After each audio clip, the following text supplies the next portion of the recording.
Hello and welcome to the Minimum Competence episode for Friday, April 17th, 2026. I'm your host for today, Andrew Leahy, an assistant teaching professor of law at Drexel Klein School of Law. On today's episode, DOL oversight clashes, ABA diversity rule debate, and QVC's Chapter 11 bid to cut billions in debt.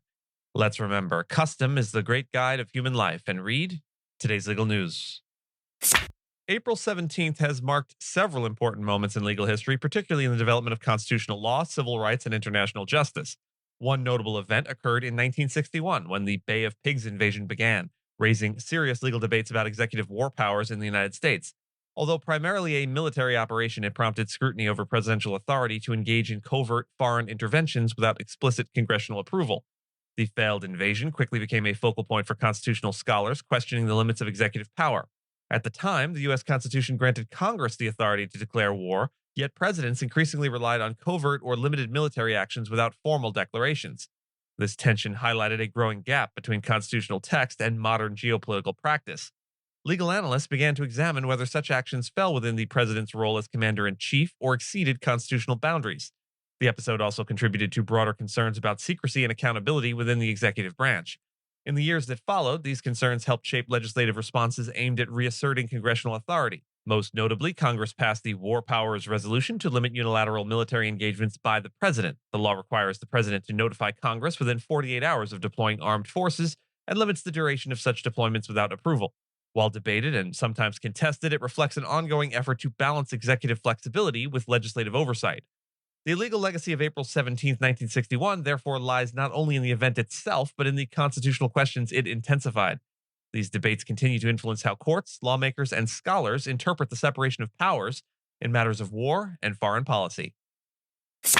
The head of the U.S. Department of Labor's Employee Benefits Security Administration, Daniel Aronowitz, faced extended questioning from House Democrats during an oversight hearing focused on both agency policy and leadership conduct. Lawmakers pressed him about allegations involving Labor Secretary Lori Chavez DeRaymer, including reports of an inspector general investigation into alleged workplace misconduct and claims of a hostile work environment. Representative Mark Takano challenged Aronowitz on his awareness of these reports, but Aronowitz stated he was unfamiliar with them and defended the secretary's professionalism. Democrats also questioned the department's recent shift in enforcing mental health parity requirements for employer-sponsored health plans. Representative Donald Norcross asked whether the agency appeared to step back from stricter enforcement under the current administration. Aronowitz responded by emphasizing his personal experience with insurance denials for mental health treatment, arguing that the agency remains committed to removing barriers to care. He noted, however, that he could not discuss certain regulatory details due to ongoing litigation. Aronowitz further explained that the agency has elevated mental health access as a top priority, even as it reevaluates specific enforcement strategies. His remarks drew support from some representatives who praised his openness about personal experience with behavioral health issues. Hundreds of legal academics, students, and professional organizations are urging the American Bar Association to keep its law school diversity requirement as it considers eliminating the rule. During a public comment period, the ABA received dozens of submissions supporting the standard and only a small number favoring its repeal. The rule requires accredited law schools to show a commitment to diversity in areas like admissions, hiring, and student programs. Supporters argue the requirement is important for improving representation in the legal profession, which remains less diverse than the broader U.S. population. They also contend the rule does not mandate unlawful discrimination, but instead promotes inclusion. Some critics, however, claim the standard encourages improper consideration of race and detracts from other priorities, such as academic preparation. The debate comes amid broader political pressure, including actions by the Trump administration challenging diversity, equity, and inclusion initiatives.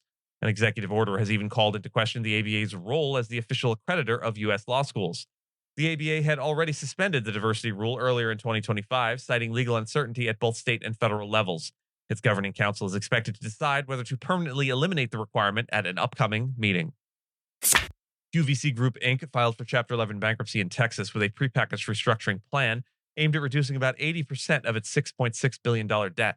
The company expects to cut its debt down to roughly $1.3 billion and emerge from bankruptcy within about 90 days.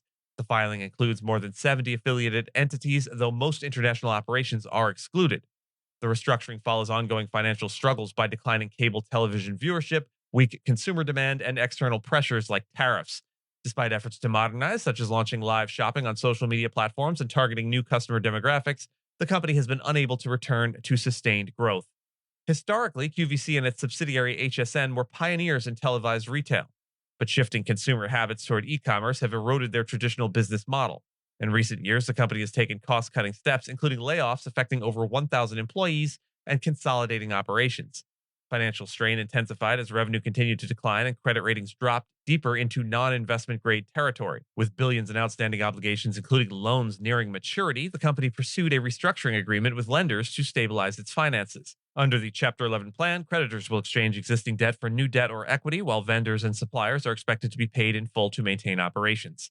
The company also plans to continue business as usual during the restructuring process, supported by over $1 billion in available cash. And with that, and as always, I thank you so much for listening to Minimum Competence, your daily news podcast for lawyers. If you're looking for more than Minimum Competence, links to further reading on all the topics touched on today are in the show notes. And reviews go a long way towards helping new listeners to find our show. If you have a moment, leave a rating or review on your podcast player. We sure appreciate it. And if you know someone who might be interested in the story we cover, consider sending them the episode. But remember, nothing here should be construed as legal advice because it is certainly never that.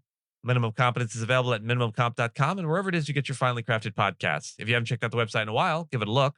There are complete transcripts and resources for each episode and its corresponding segments, as well as an opportunity to receive new episodes in email, newsletter, form. We'll see you back here on Monday, and until then, remember, the life of man is of no greater importance to the universe than that of an oyster.